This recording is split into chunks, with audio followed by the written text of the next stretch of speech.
So మీ అందరికీ తెలుసు కదా, నా క్లినిక్ జస్ట్ జేఎన్టీయూ మెట్రో స్టేషన్కి ఆపోజిట్గానే ఉంటుంది.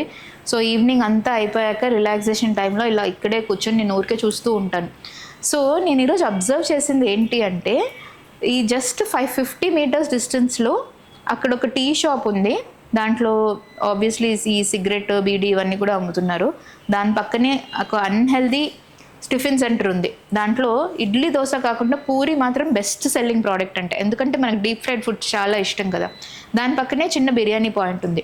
సో ఈ 50 మీటర్స్ డిస్టెన్స్లోనే ఇంత అన్హెల్దీ ఫుడ్ ఉంది. అండ్ ఎవ్రీ టైం మార్నింగ్ నుంచి ఈవినింగ్ వరకు ఖచ్చితంగా రష్గానే ఉంటుంది. కానీ ఇదివరకు ఒక జ్యూస్ సెంటర్ ఉండేది, నా ఫేవరెట్ జ్యూస్ షాప్ అది. చాలా నీట్గా fresh juices without added sugars and ice ఇచ్చేవారు. అందుకే నేను కూడా రెగ్యులర్గా తెప్పించుకునేదాన్ని. కానీ రీసెంట్గా జ్యూస్ షాప్ క్లోజ్ చేశారు. ఎందుకో తెలుసా? మనకి హెల్తీ ఇష్టం ఉండదు కదా పాపం, బిజినెస్ అవ్వక. ఓన్లీ దాంట్లో చక్కెర, ఐస్ వేస్తే చాలా టేస్టీగా ఉంటుంది. అప్పుడు అందరం కొనుక్కుంటాం. హెల్దీ అమ్మితే ఎవరు తీసుకుంటున్నాం? ఎవరూ లేదు.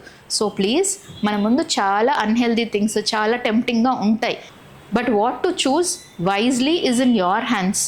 ఊరికే ఇలాంటి రోడ్ సైడ్ ఫుడ్కి టెంప్ట్ అవ్వకండి. ఒకవేళ మీకు తప్పనిసరి బయట తినాలనిపించినా బయట తినే ఫుడ్స్లో కూడా హెల్దీగా చూస్ చేసుకోండి.